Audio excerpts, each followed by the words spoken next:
A one. Sugar daddy every day.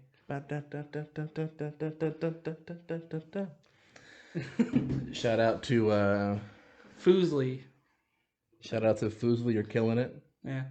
April Foos is her character's name, and she's fucking hilarious. April, that's like on level with like Grognak, attorney at law. Yeah, that's her name is April Foos. Because there's a bunch of weird character names like that, and I love them all, honestly. Sorry. You all right there, bud? Yeah, just I went to clear my throat and it was louder than I thought, and you were like mid sentence on the. So sorry. Because there's God, why can't I remember any of them up to me? Anyway, hey everybody, welcome to Two Guys in a Shed. As always, I am your host, Dom. And I am your host, Toretto. Toretto. Out of all the names in the world, that's the one you lagged trying to like. Because you could tell you lagged. Because I wanted to also, at first I was like, and I am also Dom. But then in my head I was like, wait a minute, I should be a different name. You should have went Dahmer, so we're Dom and Dahmer. No, because Toretto isn't Dominic Toretto from Fast and Furious. Oh, no, it was just a weird name you grabbed. I don't know who that is. No, Dominic Toretto. He's the guy. I think it was Vin Diesel played him. Remember this is family. This is family. Yeah, fucking Dominic Toretto. That. Anyway, as always, I am your host Jordan, and I am Don Toretto. Oh my fucking god, Ethan! And you're listening to Two Guys in a Shed, brought to you by Jordan and the literal IRL Dom Toretto. Yep. As you can tell, we're going a little bit crazy in the shed. This is gonna devolve into every single episode. I do not say my name anymore. It's gonna be like you know how like the dungeon dudes, every episode it's like their name with like a different like like Monty Vicious Mockery. Yeah, that's just gonna be me every time with just a random name. Yeah. And I'm Suve. And I am Jordan Suvide Sullivan. Oh, you dropped the last name. Your names are getting more advanced. I guess Don Toretto, that's the last name too. So yeah. All right. So this week we're gonna be talking about how we go about world building, and the way we're gonna do that is we're just gonna freestyle, start building a world. It's gonna snowing outside. Huh? It's snowing outside. Yeah, it's cold. God. You okay, bud? Yeah, it's like I feel like I had something in my throat. Is it that bug? It's the bug. Yeah, he's trying to fly back out. I like how the bug lore is growing because now it had wings. They're gonna narrow it down. They're gonna. Yep. The question of we've already been asked, I think twice now. So what bug was it? Yep.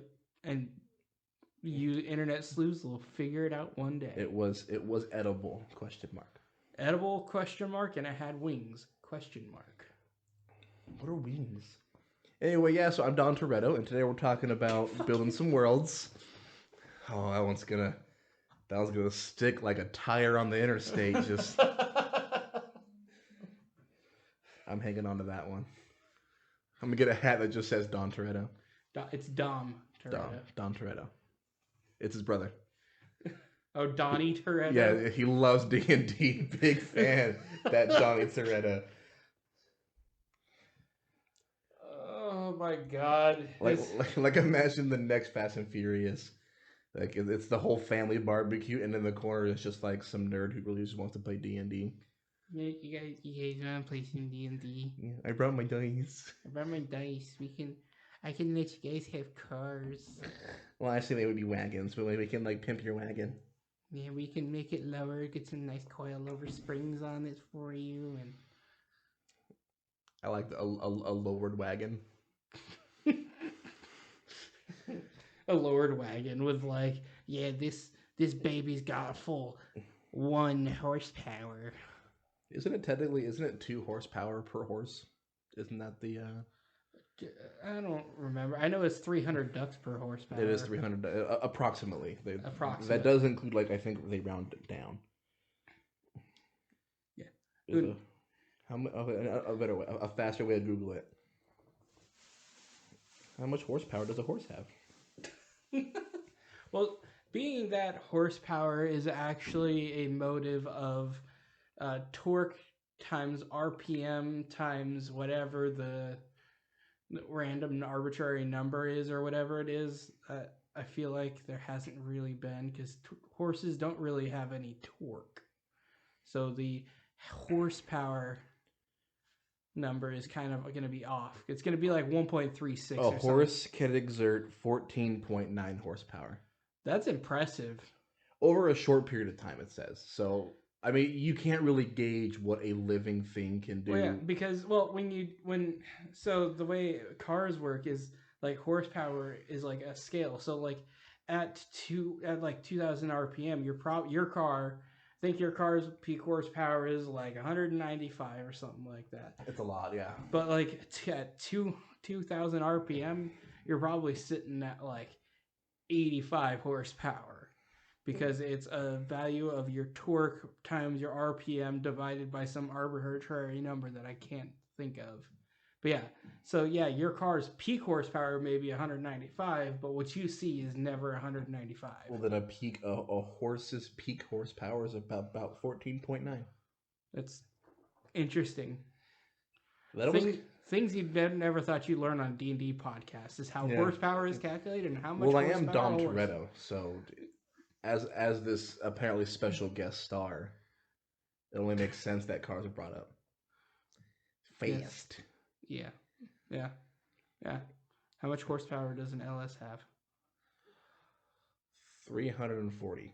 It's actually pretty close. A stock LS. There, see, you didn't clarify. I'm close enough. Anyway, so I'm Dom Toretto. So today we're going to be we're just going to be building a world. That's essentially what world building is. I wonder how much of this bit you're going to edit out. I don't know, man. Don't know anything. So after thinking about it, we thought, what's the easiest way to explain how we build a world? Do we want to sit down for 3 hours and like pen on paper describe our the way we do it, how we think of different avenues, or kind of create it? And then we thought that's boring, so we're just gonna make a world. Yep, we are going to make the third planet in our solar system now, because why not? Why not? Yeah, because last episode, for those who are following along, we canonically decided that our worlds are connected by being in the same solar system. So now we're making the third solar system, and eventually we're going to have our own universe.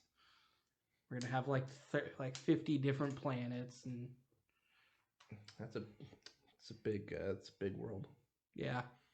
So technically we're not world building anymore. Yeah, we're universe building. Yeah, you can't really call this a world. Yep. So yeah, we're building a planet today. So there's no script, there's no notes we have. We're just gonna build a planet for about 90 minutes. Yep. And he has a piece of paper in front of him, and I have a notepad on my laptop. And we're just gonna go. Yep. So comment down below what you want to see in this world. Yeah, what kind of stuff? You plethora of followers. Yeah, like give us dumb ideas to make us do random things. Because honestly, that's the most fun we have, is when we come up with a dumb idea and just have to run with it. And then it begins. Yeah. We made like a whole legendary armor set based off of that. Yeah. Well, we have a bunch of ideas. We have that idea about the those weird wild magic sorcerers where they were like created by by their blood transfusion. That all started because one day I messaged you at like 10 o'clock at night. And I was like, what would happen? Like, can a sorcerer donate blood? Yeah. And that's how that started. But then how much blood, like, what's the percentage? 51, 100? Probably not 100. Yeah, probably not. Probably like 70, like a majority. But then are we arguing that there's different power levels? So like if a normal wizard or normal sorcerer who maybe has 80%, if he like transfuses 20% more, is he stronger now? Maybe that can be the overarching story concept for this world. Is there some guy who's experimenting with that shit? Mm. I was thinking a very watery world. A very watery world. Just and not like the entire world's underwater. Just it's more islands and not like you know how our worlds are kind of all these big continents together. Yeah, maybe we could have a very like, islands, and then we could also have it to be, like not like Atlantis, but like those like floating cities. Like we could have like dispersed floating cities in the middle of deep water because that's And where they like serve as like the ports. yeah, they serve as like the ports, and that's where also like they do a lot of like deep water fishing and surveillance and That means they'd have to be pretty high tech. So artificers, colleges would be prevalent. yeah, artificers and colleges, and I imagine it's probably going to be a very magic heavy world. It would need to be magic heavy or super steampunk or a lot of magic with a little steampunk. That's how I do it. Like if you Yeah, remember, yeah, I get where you're going. Um, hmm. like a nuclear reactor, but instead of uranium, it's just like a magic crystal. I mean, I like the idea of like a steampunk world that's utilizing magic as a fuel source. So similar to the idea that Tristan had with his world, where like we have these crystals that are creating the barriers. Maybe these crystals are utilized in a way to where they're creating these like permanently floating cities that are easily sustainable. Creating you know even weather patterns, because over the water weather patterns can get a little all over the place. Because I'm thinking like these. I mean, I guess they are just continents. These continents. I'm thinking they would be like months apart sailing. Like I'm thinking See, very. Well, so here's what I'm thinking. I'm thinking several very isolated continents. So they're still big enough to have a kingdom, to be self-sustaining. mm-hmm. But the only way they can really communicate, trade, or anything is through these kind of independent ports that are ran by maybe like a university. Maybe they're all city states. Maybe the water itself is their domain. Because then we have a really cool thing to play with, like politics. I feel like we should do similar to like what the world goes, to where you go out into the middle of the ocean, like a mile off coast. I can't remember what the exact like number for like coastal, U.S. I think waters, each one's different. but we could have it to where off of these islands or off of these patterns of islands, you go 2-3 miles, and then you are in international waters where it is anybody's game. But there are certain areas where there are ports, so Yeah, it could be a the city very states. yeah. So the city states could have part of what's going on there, and um, yeah, or they could have some kind of control, but there could also be a very like pirate heavy thing going on, to where because it's open waters, it's all lawless waters.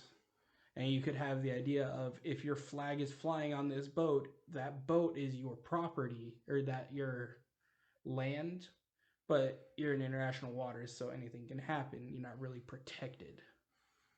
I like it. How many continents should there be?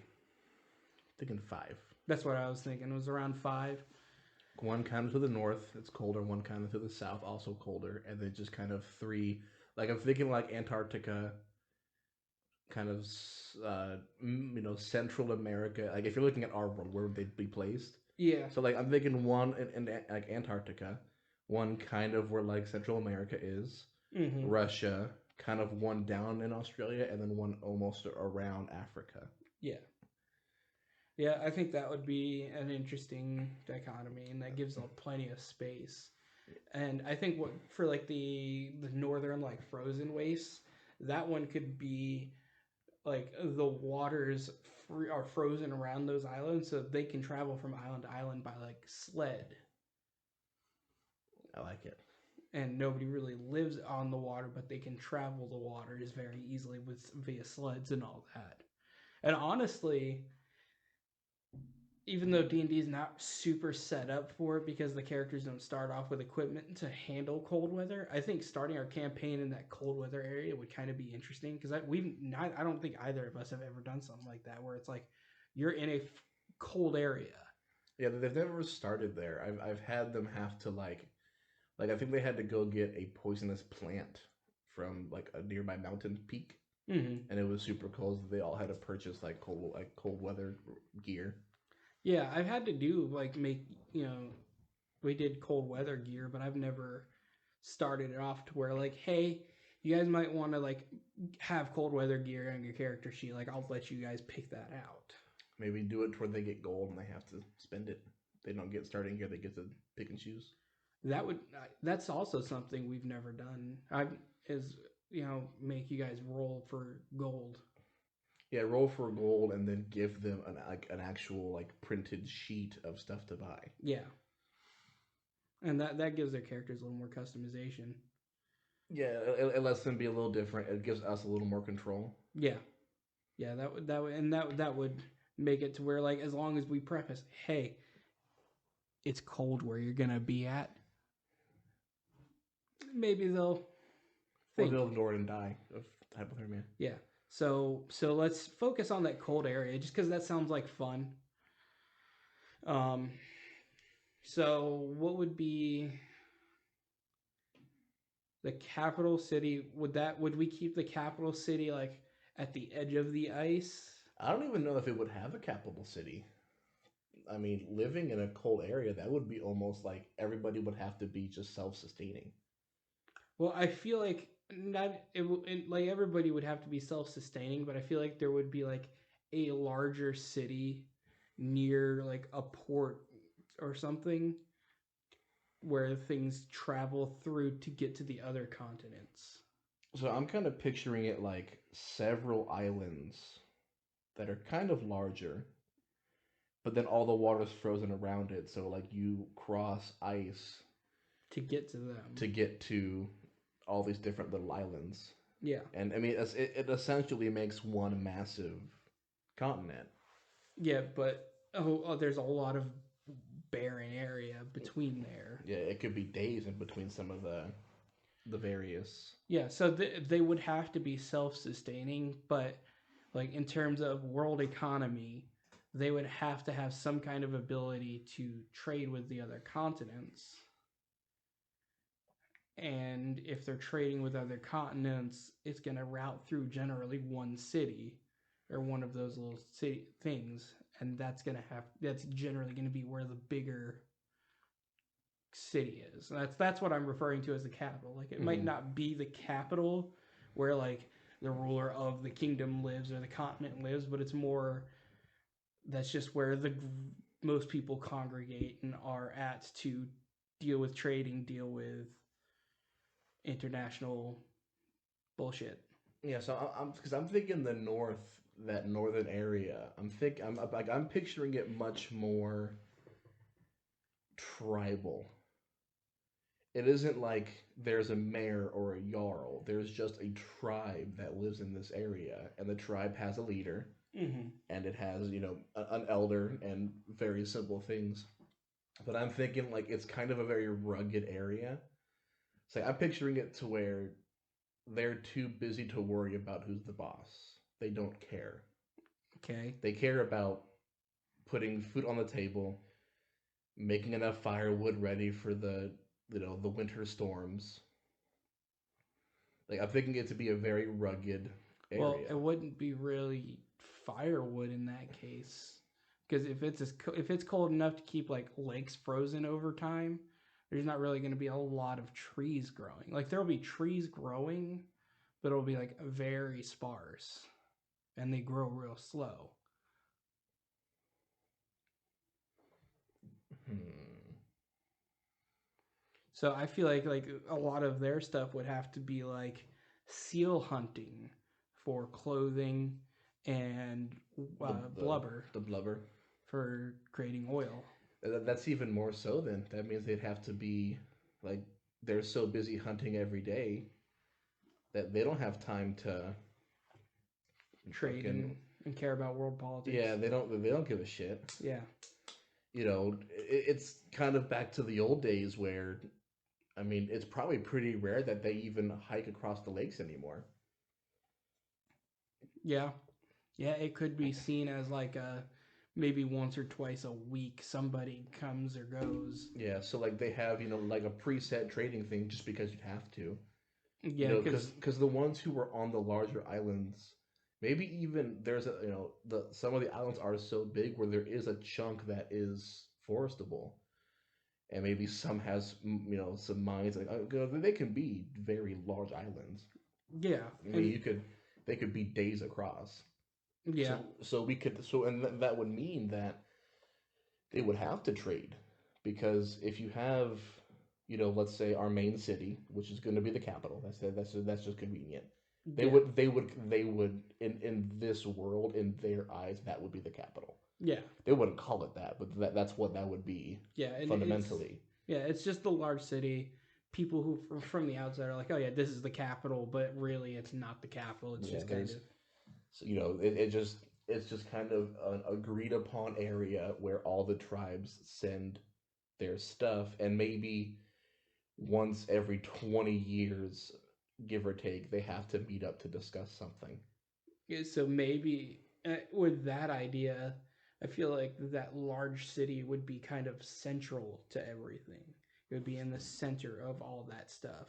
So if it's center, how would it ship resources? Um, so that's where the capital is, and then there's kind of like a a secondary port A where they port. send things off.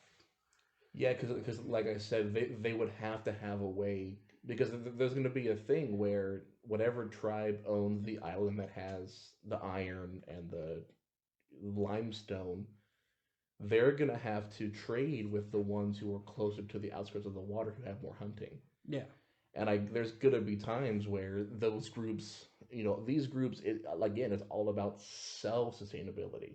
mm-hmm. So they're not gonna want to. I mean, the hunters especially, they're not gonna want to give up food.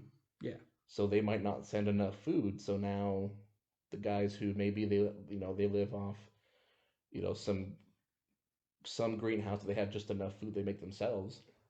But if they don't get the blubber they were promised, now they have to meet up to the council. yeah, So there would have to be some kind of agreed upon way that we have to go hike out to do it. yeah, So dogs would be very prominent. Sled dogs.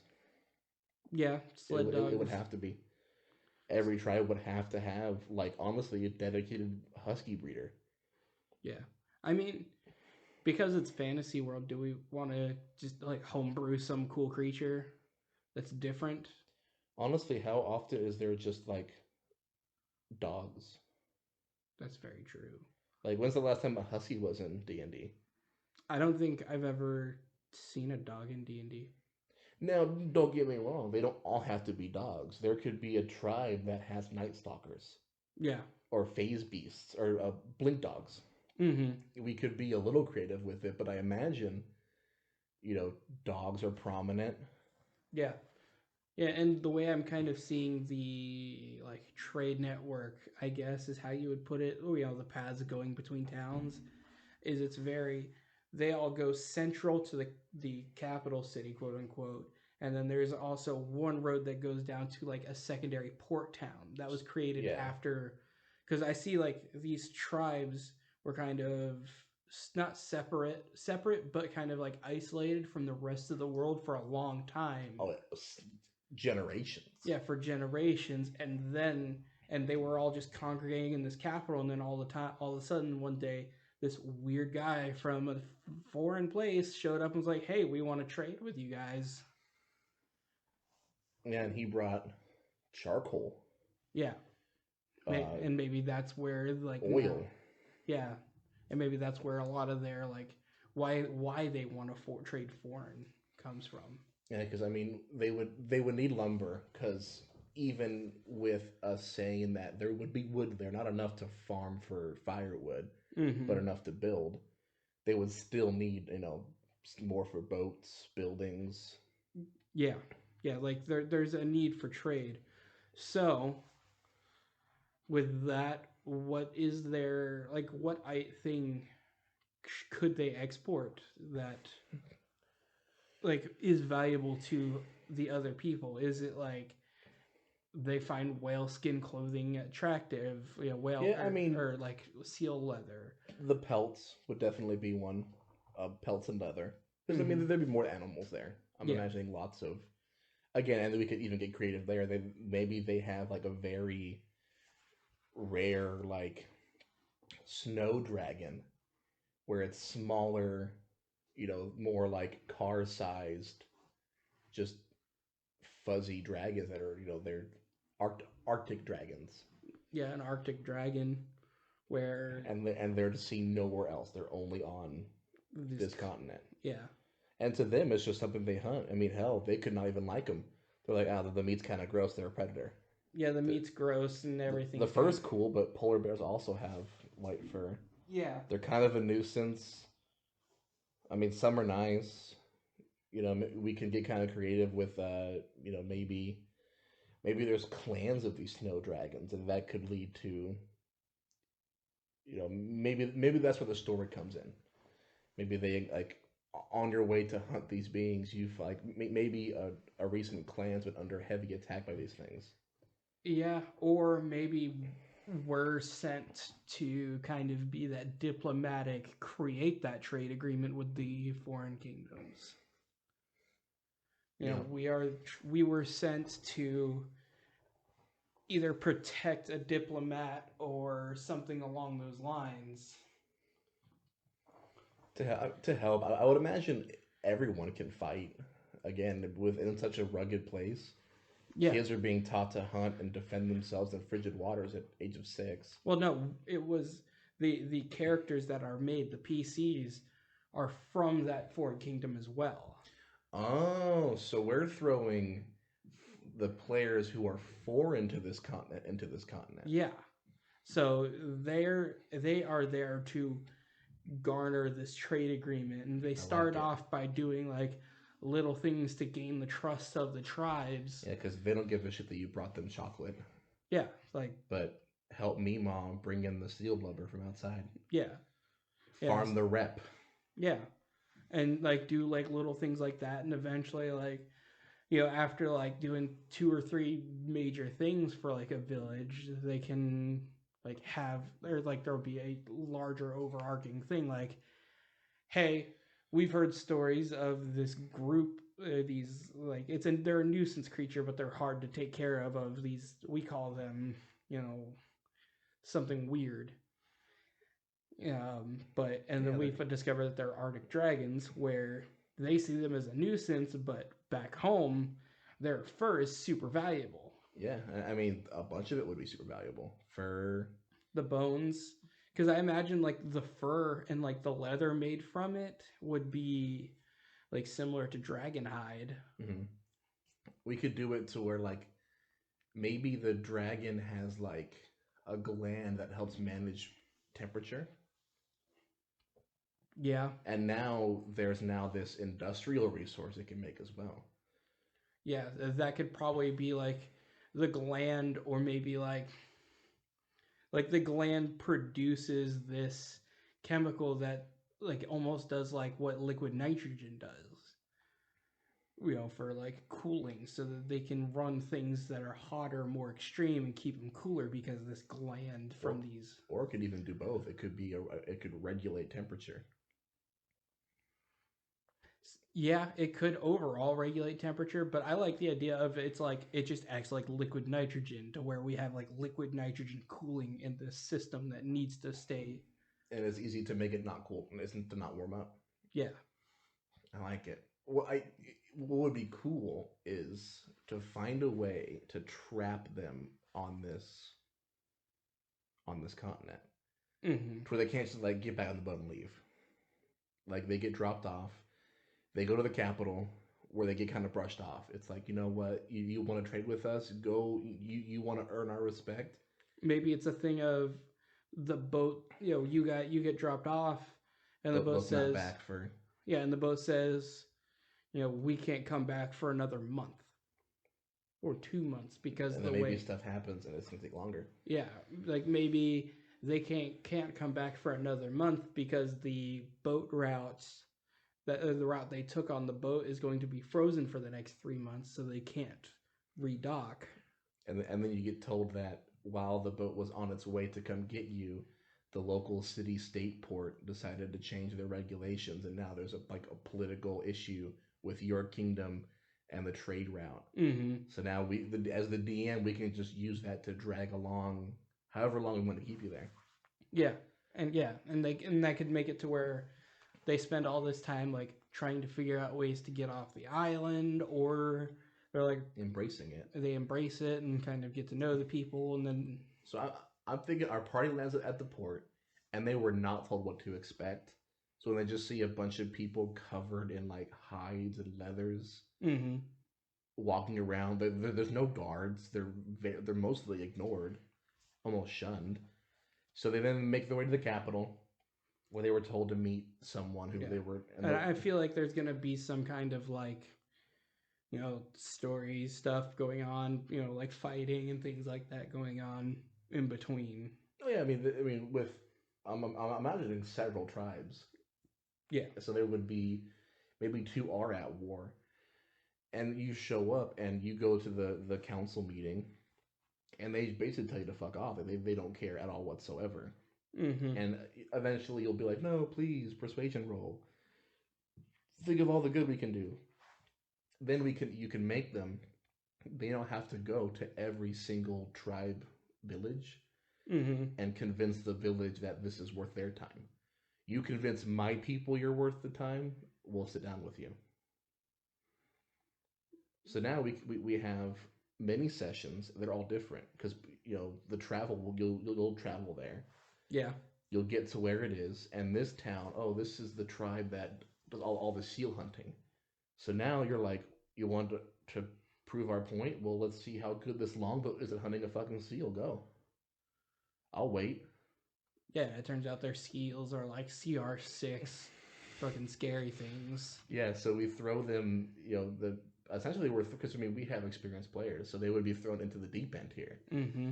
Where there's no preset, like as the DM, there's no preset solution. I just let you stumble around till you find a good reason. Yeah. Yeah, make them come up with their own solutions, because even in like out of game or in the leaders, they don't know what you can do to prove it. Just do it. Yeah. Figure it out. Yeah, make yourself useful. And then it has the effect of you maybe spend a session or two, God forbid, even 3 or 4 if it's a complicated thing. And now you get to go to a whole new tribe. Yeah. Where it's essentially, the weather's probably the same. Yeah. Maybe it's a little colder, a little warmer. Maybe it rains more. Mm-hmm. But now it's a whole new story. Now it's a whole new community. They might speak a different language for all you know. So it would give us this cool bit to where it's not just the same thing in the same area. Yeah. It's these little adventures that are each time. So each town could be its own little adventure. Okay. So let's start building out the actual, like the capital, and then the 7 or 8 tribes or whatever. Like let's start building those out, kind of fleshing those, so that we can kind of get like figure out where to go with things. Yep. So I'm thinking the map it's going to be it's a circular island, just because it is near the border. I mean, hell, maybe the capital on this planet is actually on the North Pole.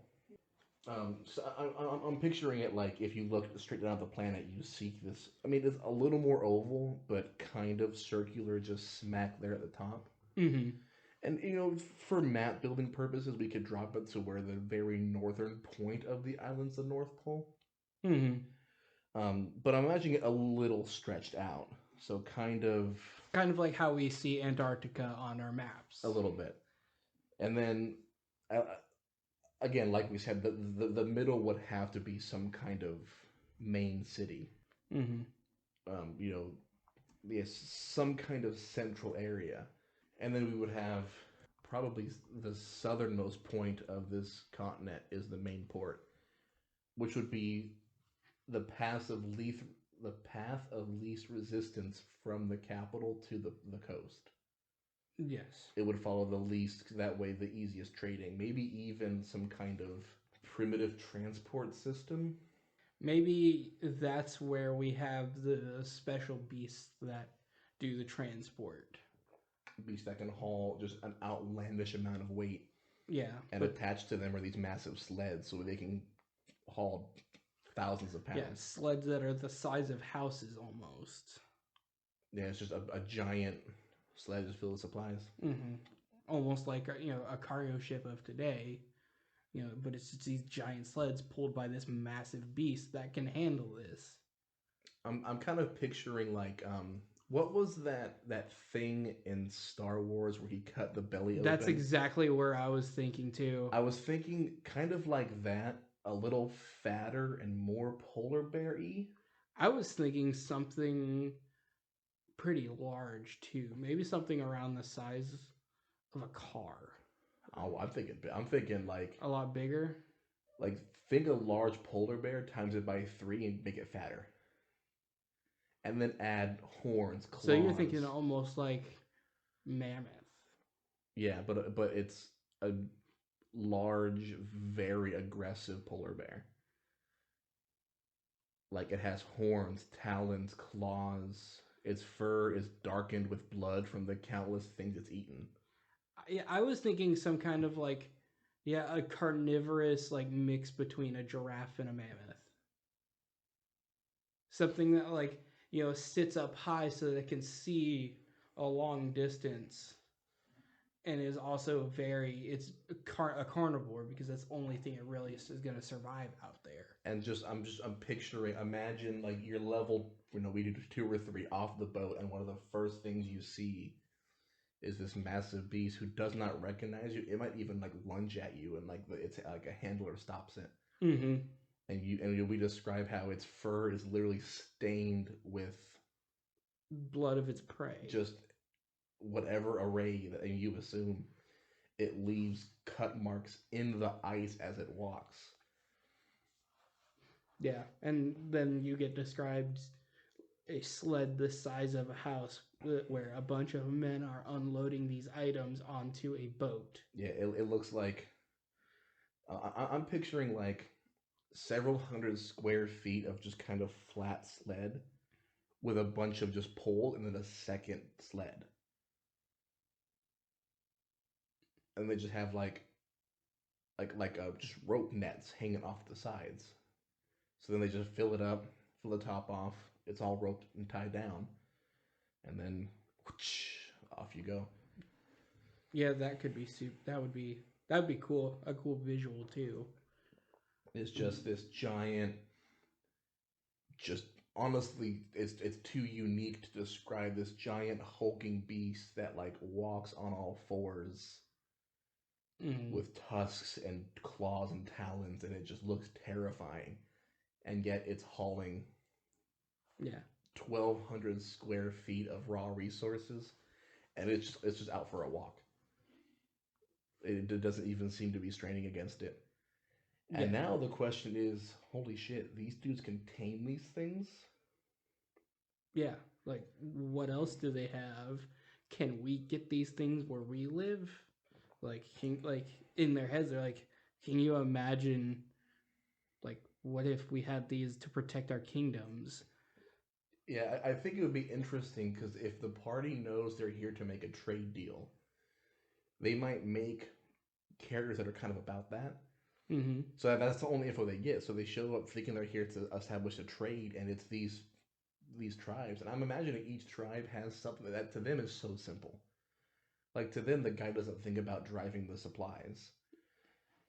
Maybe the tribe closest to the Arctic dragons, they all have plumbing.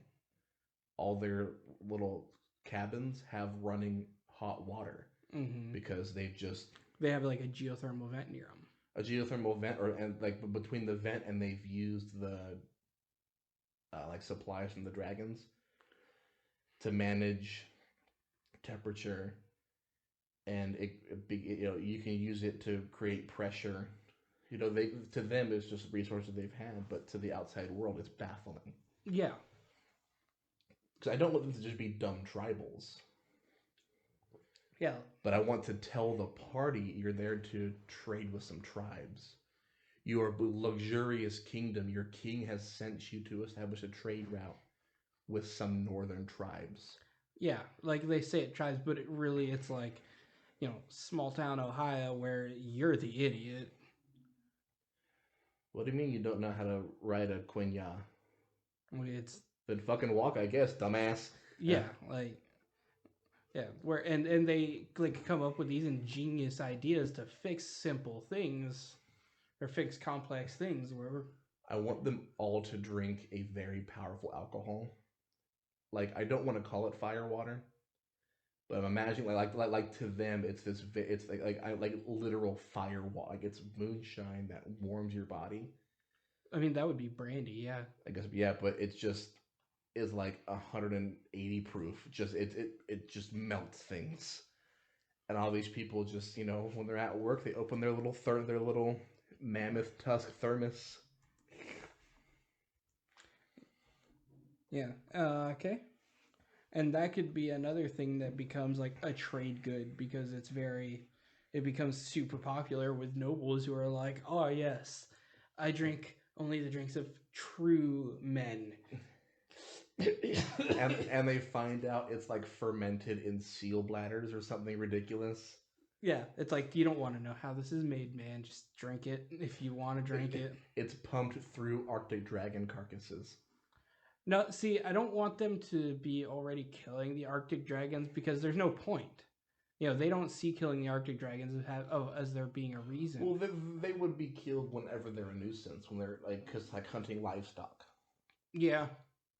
Yeah, so whenever they become a nuisance, you kill them, but it's not something they go out of their way to.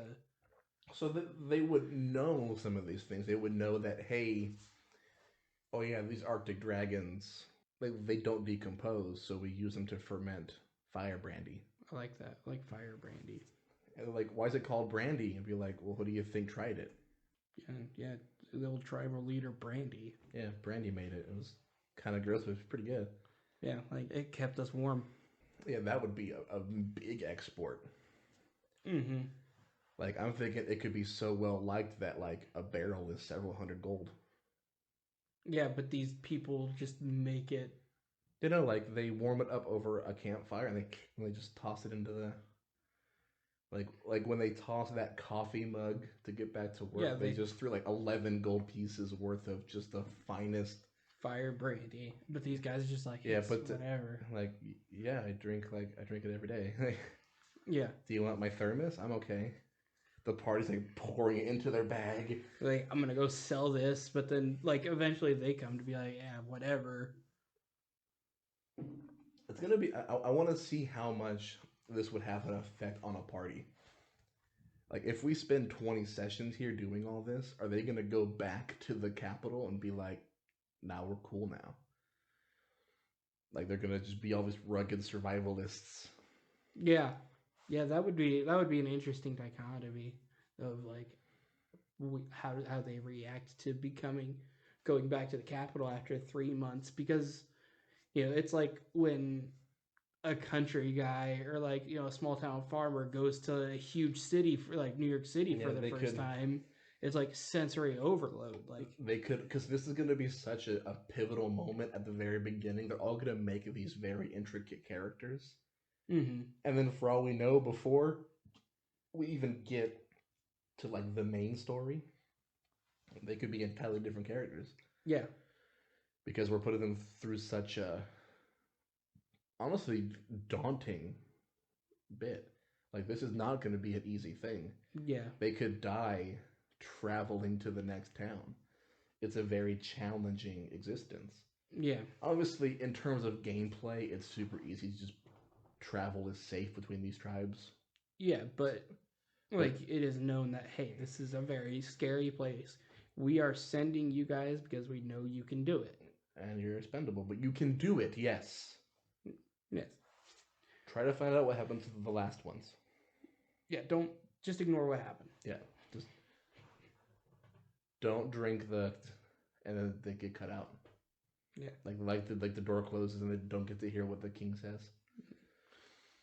All right. So the first the port town. So that's a big question: is do the villages or the tribes have names? Why? Huh? Why? There's two towns. One's a boat town, and Yeah. one's just the town. Like I imagine it's the same as like, oh, we're going into town tomorrow.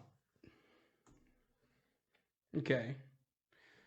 So for note keeping as the DM, how would we go about like notating that as like, so we have the main town and port town. Yeah, just honestly, they wouldn't even call it port town. That's just the port. Like it's probably just considered a second part of the city, even though it could be days away. Okay. So the main town is. What are the things that they would get from the main towns where the trade is conducted?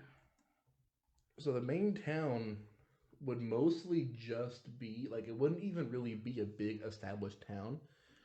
There would probably be some kind of clinic Mm-hmm. staffed by, I'm assuming, a druid. We can backtrack to that if once we get to religion there. There'd be the main build, like the Capitol building, as we would establish it. It's literally just a those like long like those like I'm thinking those long Nordic buildings where they would like all sit down and eat, like a mess, not a mess hall. What's it called? You know what I mean, right? Yeah. Like the shield on the side, a longhouse. Yeah, a longhouse. I'm imagining it's just basically a longhouse where it's a table and chairs, and that's where they discuss. It has maybe a giant fire pit in the center and a large table around it. Well, I mean, then it wouldn't be a longhouse. I imagine it's like just a big thing, big building where all it is, you enter and there's a table with a fire in the center. And that's where they stay warm. It's just a big round room, and it's divided into 7 spots where the tribes. Yeah, it's just like it's several tables around a massive fire pit, like a huge bonfire-sized pit to stay warm. Yeah, and then probably like off to the side, like a fireplace more for cooking. Yeah. So someone could cook for the leaders. I mean, with that, there would be a few houses for people who probably live here. Mm-hmm. Honestly, probably most of them would be older. I'm imagining that once you get old and you're not really able to facilitate frontier living, you just kind of go join the elders at the town. Like the entire town could be run by elders. So it could almost be a retirement community. Yeah, where it's just this town and it's just ran by it. So, a grandma makes the meal, and that's just kind of naturally over time. Like to the town, they probably don't even realize that. It's just, yeah, it's easier here. Which means could there be like a weird phenomenon in that area where it's like a little bit warmer and something like that, where it's a little more comfortable for the older folk, but it's not as like profitable for people to live there? What if we do that? We put it right on the pole, and for some reason the pole is warmer. Mm-hmm. But because of where it's at, it's not. But there's nothing really around it worth anything. Yeah, it's just kind of the center of everything. So yeah, so it's a little warmer. Maybe warm enough to where some stuff can grow. Not just like winter plants. Like they actually have like some. So akin to like 50s for a high, or maybe a little warmer. Because I imagine it's going to be like the average temperature is like -15. Yeah, I'm thinking.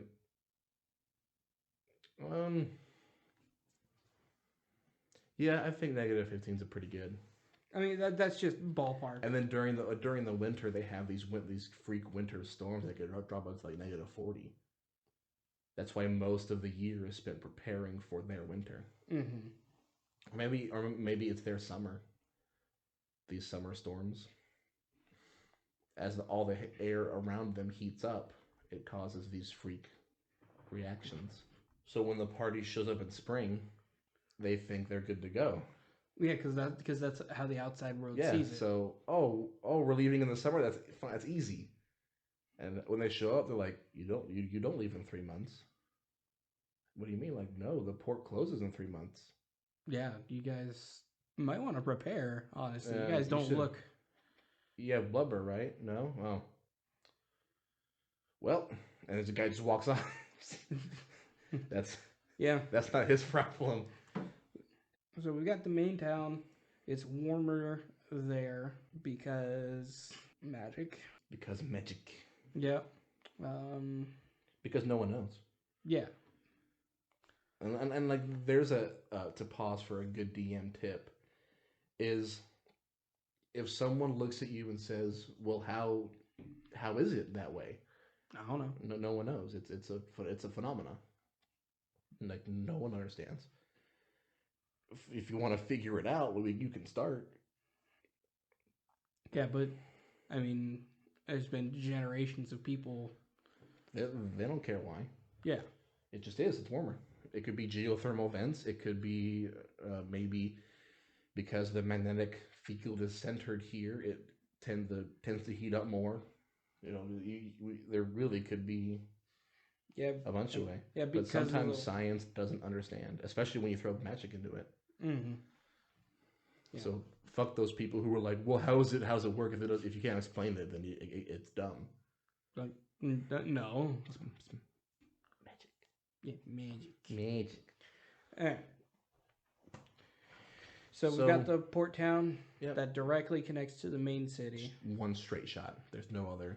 Yeah. And then they go to the capital, and then they have to go around to each village. Yeah, because they would show up. They would be told to speak to some kind of elder. Maybe this elder was there when the first contact was made. Mm-hmm. So the elder's the only one they know. So they were sent to the elder, Tim. Names to be. Yeah, so they show up to Tim, and Tim's like, "Oh, of course, I'd be happy to let me go speak to them," because everyone respects the elders. Yeah. So the elder walks in, and they're the group's brought in, and they're just like we said, it's like, why would we don't care? What do we have to gain? Yeah. And I guarantee you the party will save money. Yeah. Guarantee it. Every time. They will be like, "Oh, you get dollar bills, y'all." Yeah, what good is money to us up here? Like gold, and like they hold like gold rings and like a necklace. They're like, why? I can only wear so much. Yeah, kind of gets in the way. The gold necklace is kind of cut into the like. Why would I? Yeah, waste my time with like gold rings. Gold stays cold long. Yeah, it just makes us get cold. I mean, we have gold plates for cooking. We have. Oh yeah, we do have that ice box made of gold and crystals. Yeah. So what do we? So the party would then have to, with these kind of clues we've established them, is be like, well, we can offer you long-term heating without constant resource usage. And now they're gonna go, really? Yeah. No more having to refill the oil lamps every day. Yeah, but that means like the players are gonna have to figure out, like, before they even know about the Arctic dragons, how are they gonna do that? Mm-hmm. Yeah. So, and that's when kind of they'll be like, so let's say even I would say in this situation, I would have this as the DM. It breaks off into two options. Option one is they tank the conversation, and they're pretty much told to shove it. And maybe one of the older leaders speaks up and says, if you go to my town and convince my people that you're worth this time, I'll talk to you. And that kind of inspires the rest to kind of agree. They're like, you know what? Yeah. If you can convince my town, convince mine too. You know what? Make that a third. Mm-hmm. If these creatures can go to our town, survive, and convince the people that this is in our benefit, then we will listen. Yes. But so that gives them two missions of Well, now they got to go around and convince the people they're worth the time, while finding out. and while finding a reason why they should make these trade agreements. You know what? I think the party would have a sending stone to talk to whoever has sent this mission. Yeah, and Because I feel like we'd have in this. Sorry, go ahead. and I feel like we'd have to go because we use sending stones as kind of like a cell phone where they can just talk back and forth, and I feel like we'd have to limit the sending stone's abilities. I would say that It's either a sending stone, it's like a voicemail. yeah, either a sending stone or maybe like an every other day check-in. Somebody cast sending to them. I like that. They choose. Yeah. So every other day, the people in charge of your group sends a message to the group, and the group has to reply. I like it. So then, let's say they do convince the group of tribal leaders that, hey, you know, this is, maybe these guys are right. Maybe they have a good, maybe they're smart and they pretty quickly establish a need. Then, now they get the mission of like, See, and the problem I'm seeing with, like, especially the heating thing is, okay, yeah, you teach the villagers how to harvest the Arctic dragons to create this, like, heat temperature control system. And now they're like, okay, well, we don't need you guys anymore. no, I'm thinking they can bring in like, hey, if you trade us these things, we can ship you drums of oil.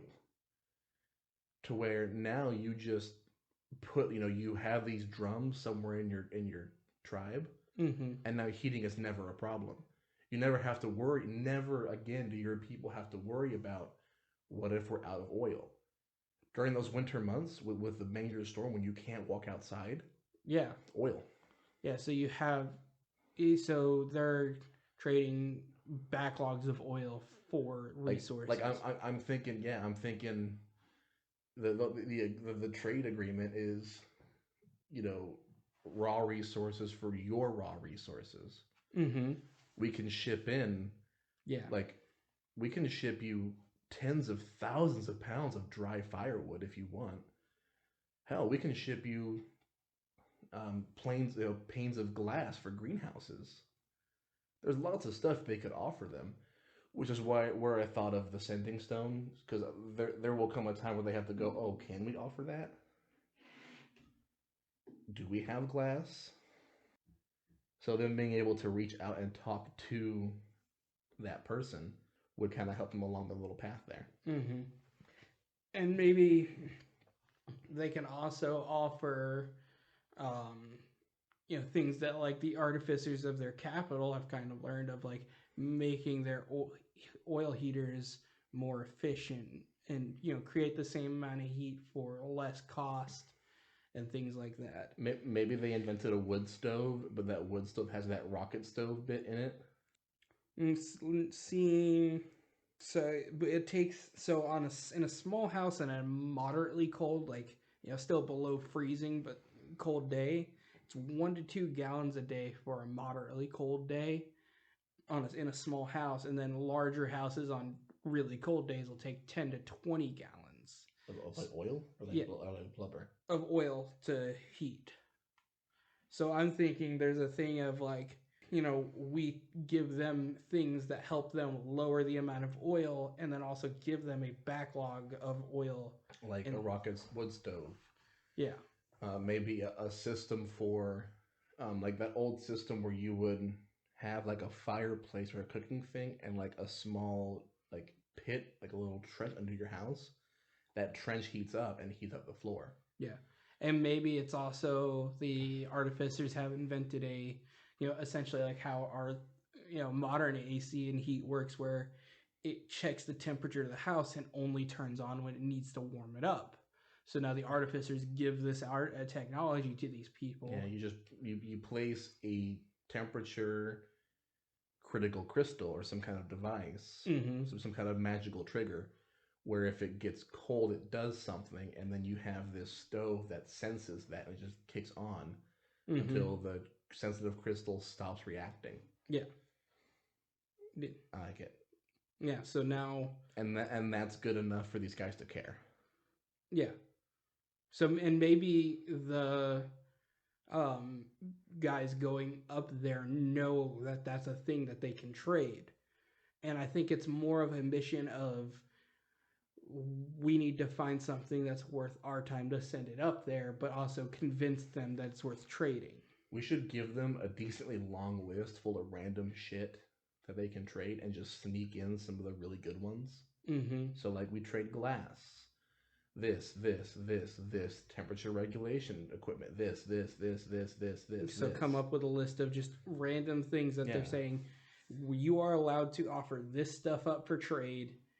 Find stuff that's valuable to us as well as Yeah. that they're willing to part with. So that's when the adventurers, say there's a rather smart one, or maybe they notice that there's people using that to help like flash freeze things for food preservation. From the Arctic dragons. So now they kind of see that as a thing of that's actually really useful.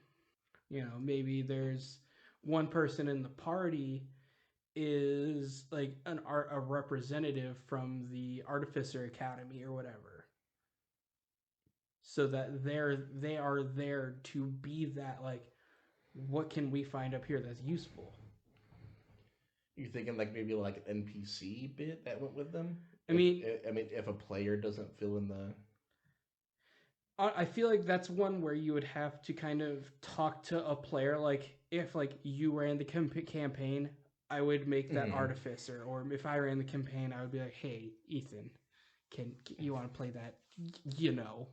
I'd bring in Powder, but this time he's a tradesman. Yeah, so something along those lines. With a scar on his forehead, and he doesn't like guns anymore. Yeah. Yep. I like it, and I think giving the party a lot of this information, even just a scratch, might really help make their characters match it. Yeah, because speaking of, what kind of races would be here? I mean, you wouldn't really see kobolds. No, you wouldn't see any kind of lizard folk. I imagine some kind. So a tribe of Goliath. I'm imagining furred creatures. So Leonins, Tabaxis. I think a tribe of Leonin over Tabaxi, because I see Tabaxi as like jungle cats. Yeah, so a Leonin would fit. So we had a tribe. They could actually, you know what they could be? They could be an unknown subclass of Leonin where they're like Arctic Leonin. Yeah, Arctic Leonin. They're just snow cats. Yeah. So tribes. Races. Furbolg for sure. Hang on, me dick. Humans, obviously, because we're fucking everywhere. And I don't necessarily think that they would stick to racial tribes. Yeah. It wouldn't be like they're just Goliath. It would be maybe Goliath centered. Yeah, I feel like a large Goliath family is settled down here. But now there's tons of different people. They married out to different tribes. Yeah. Maybe people who visited here and stuck around because they like the cold. Yeah, but like the tribal leader and the heads of the village. Yeah, like the family that kind of runs it would be. Yeah, that's what I'm thinking of in terms of like the races and things like that. So how would they handle law? I imagine it would be almost like, I'm thinking old school. Like I'm thinking public shaming. Yeah, public shaming, exile. And it'd be more of a thing of like there's no set rules, but if you do something that actively harms the community. Yeah. Like it's more of a like common sense, like I imagine it very eye for an eye. Like if you kill someone, you ain't going to jail. You ain't getting exiled. I don't think there is a jail. No. I think you do something bad enough, you get punished with extra labor or something along those lines. And you do something bad enough, it's exile. and you kill somebody, you get killed. Yeah, there's just.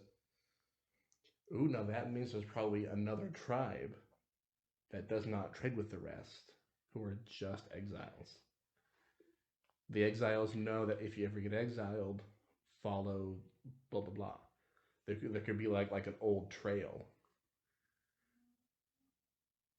And I feel like it wouldn't be such a super well known thing because it would only be like the people that have the chance of like if you know when a person's like, yeah, you might get exiled, you know, this is where you go if this happens. Like they run across one of the people when they're hunting. The grandmas are like, well, my son, he was exiled.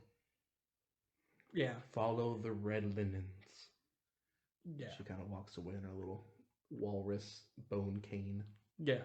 And that would also create this interesting thing where like the players find out about this and they're like, I mean, what might be there? Like what can we check out there? Or maybe this exiled group is getting into some like cult religion thing where they're starting to cause like a global warming event to where it's going to completely ruin these people. What if they unearthed a fire elemental that was trapped here? I think rather than a fire elemental, kind of a like a primordial being of fire and lava, like fuego. Yeah, like a ancient beast who was laid to rest, and the energy that he kind of sucked in created this cold area. And that's the geothermal thing that one town has. Yeah. So that's why that spot's warm, but everywhere else is cold because all the energy. Because if you think about it, cold is not cold; it is the slowing down of atoms and material, making it feel cold. Mm-hmm. So the energy being absorbed from the area around it is what's creating the cold area, and then that one central area is warm because that's where all the energy is going for that primordial, which means that is dormant. Which means this group would have to destroy the town to free it. Yeah. So eventually, that's what they're plotting to do. They're working towards awakening this primordial, and that creates our overarching like BBEG type thing. But here's the thing: they're not even doing it for bad. They're doing it to warm the area up so they can return home. They think that if they get rid of this just crippling cold, that they'll be let back home. Yeah. They think if they allow this world to warm up, they'll be welcomed back as heroes. Yeah, if they warm this continent up, yeah. Yeah, because there's something wrongfully telling them in their heads, hey, this is what would help everybody. When in actuality, it's going to screw everything up. Yeah, it's going to just burn this entire continent to the ground. Yeah, and create this like cataclysmic event for the rest of the world. Neat. Just a wee bit cold. Yeah. I actually really like that overarching story idea. And it lets us avoid that trope of there's a BVEG that's just trying to screw. Yeah, it's like these guys don't know. I'll kill you all. Yeah, these guys don't know, and maybe they could even convince the party, hey, this will help. Oh, the party starts the cataclysm. Yeah. And now the whole campaign is the rest of the world is trying to prepare for all this fire and brimstone. Yeah, that the party started, and now the party's like, oh, we fucked up. Maybe we should fix this. Oh, but even better is, as a reward for freeing him, they get teleported to safety. So he's like, thank you. And you're now on a different continent. Like, back to where you came from. Yeah, and now you're like, we need a boat. We need a boat right now. And like the people, and like you go to the king, and he's like, how'd you even get back? This panic of like, oh god, we need a boat right now. All the water you have. They just show up as like a fire brigade with like buckets of water in a panic, throwing it on this lava demon, and then sending the bucket back down the fire line so a new bucket can splashing it on. Oh my god! That's Just the idea of that. But imagine it being done on like a mat, like hundreds of thousands of people swarm this continent to stop this being, and the best plan they have is let's just line up hundreds of thousands of people in these large fire lines and pass up and down large buckets of water. And get like artificers to fly on griffins and dump out alchemy jugs of water on this guy. So that reminds me of this stupid thing I saw where because of the way initiative works in D&D, it's everything that happens in that 6 seconds. But what you can do is have 100 people line up in a line in the order that they go for initiative, and they all hand a spear to each other in that 6 seconds. So it travels the 500 feet over 6 seconds, and then the last one stabs it into somebody. So 500 feet over. So you can do it, to where it goes to like 100 feet per second roughly, which is like 100 miles an hour. A spear hitting somebody 100 miles an hour, gonna be an instant kill. No, that's cheating. I just love that we've already established the steampunk and the magic, and the best thing they can think of is let's just throw water on him. Well, that's where that's the party panicking because they don't know what's going on. No, but I imagine the panic continues and they convince all these people to help their shit plan. So they just send literal navies of people. Like long-standing militaries are deployed with buckets.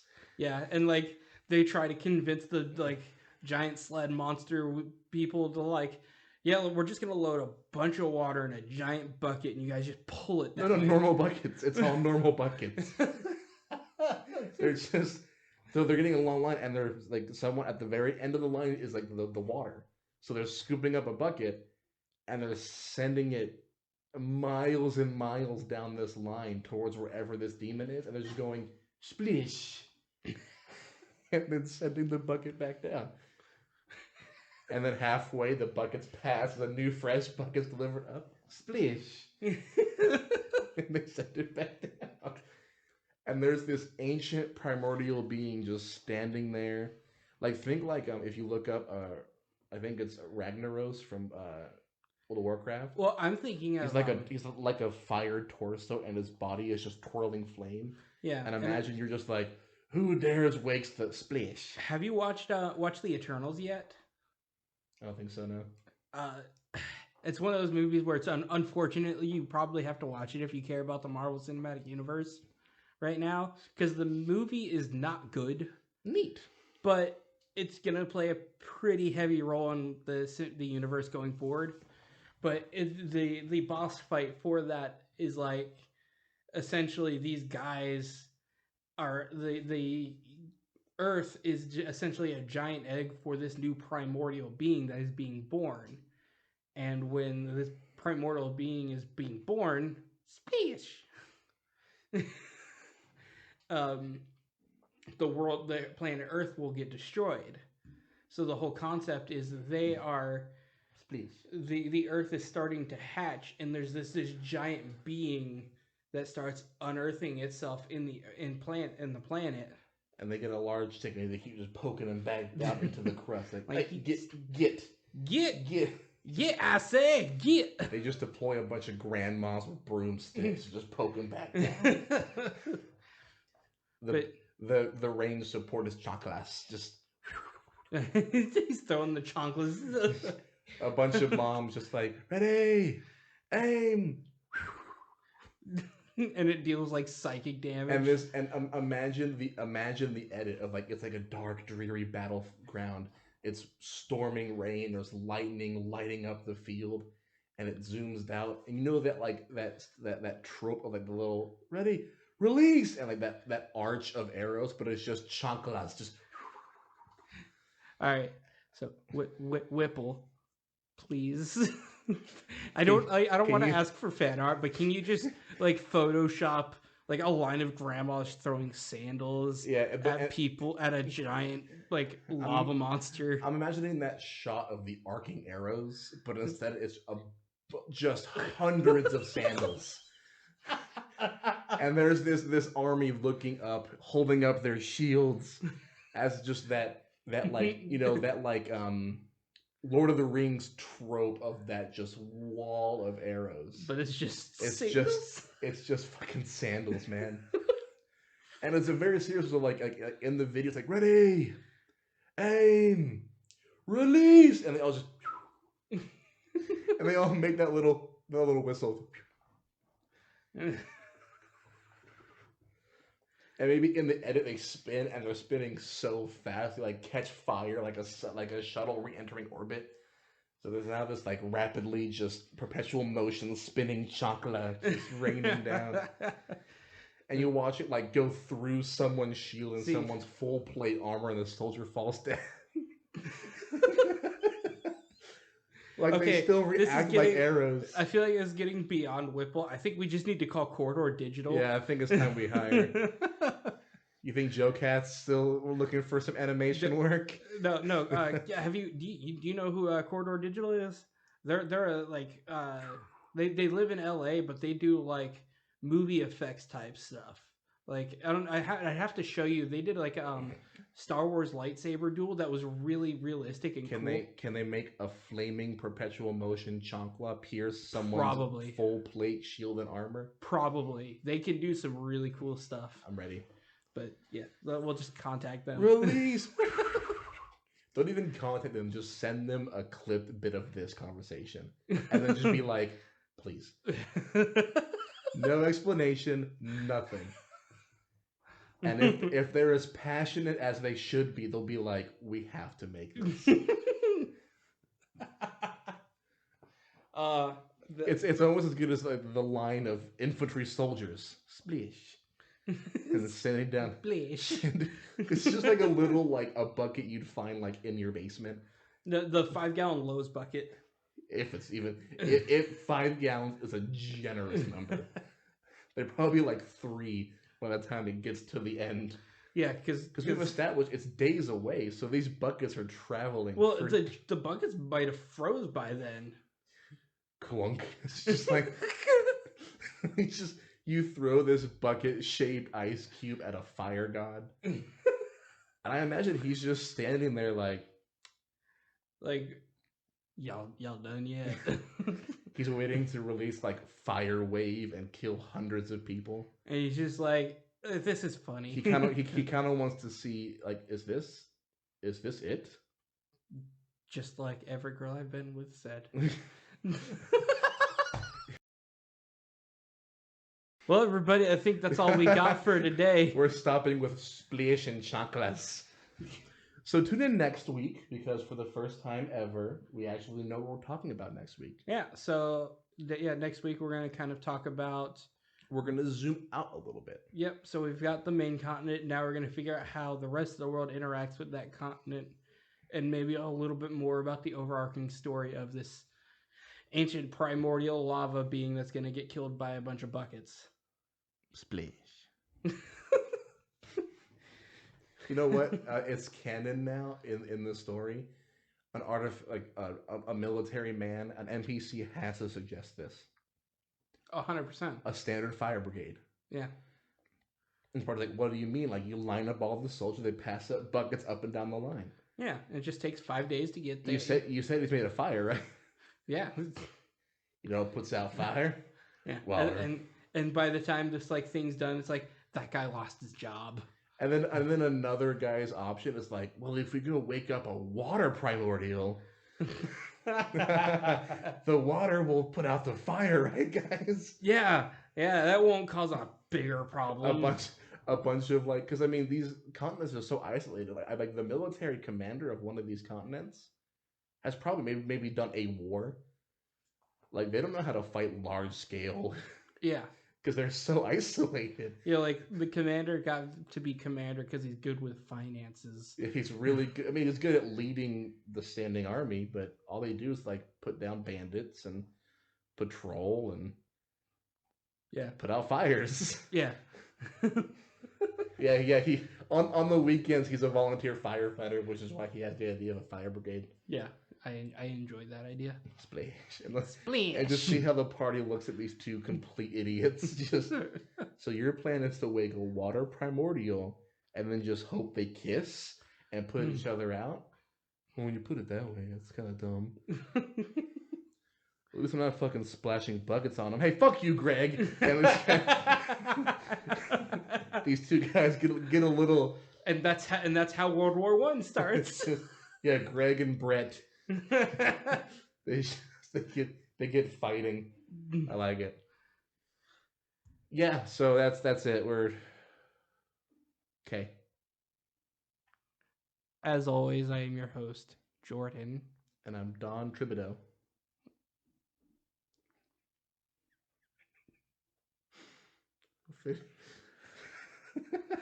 Finish the outro, Jordan. And that was our episode for this week. If you liked what you heard or you didn't and you want to complain about Don Tribideau's antics for this episode, you can comment on our YouTube channel or tweet at us. Yeah, our Tribidoo or Tribidon't, honestly, either way. Don Tribidoo, leave a like on this.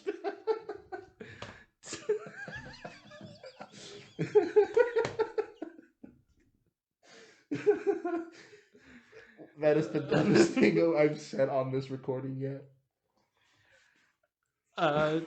If you want to talk to us on social media, we are on Twitter at Locked in a Shed, and at Instagram is at Locked in a Shed with underscores for spaces. Yep.